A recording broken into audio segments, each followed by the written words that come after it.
Thì ông nó tục cái mã số cái này nào in cặp hú rồi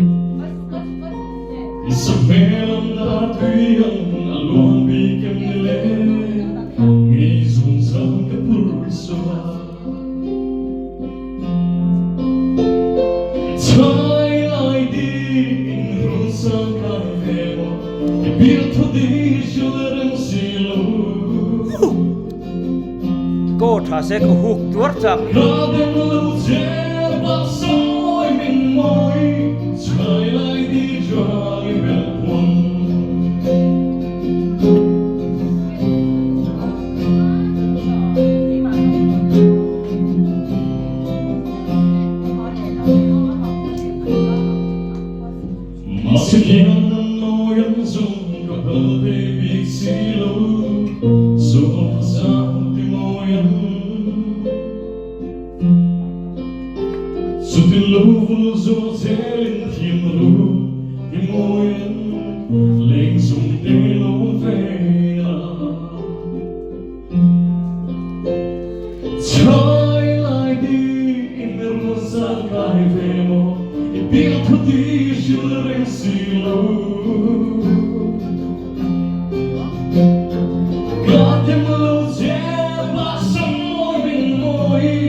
Maskinan ng noyang zong kalabig silaw so kasama di mo yan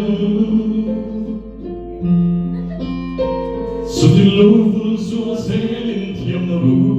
di mo yan lesong delong vena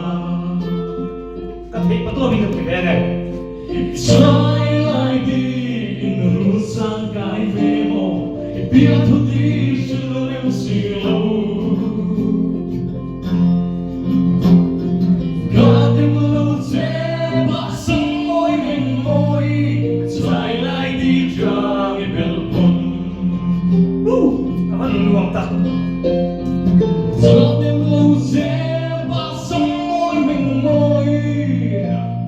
Try like the drang in belpon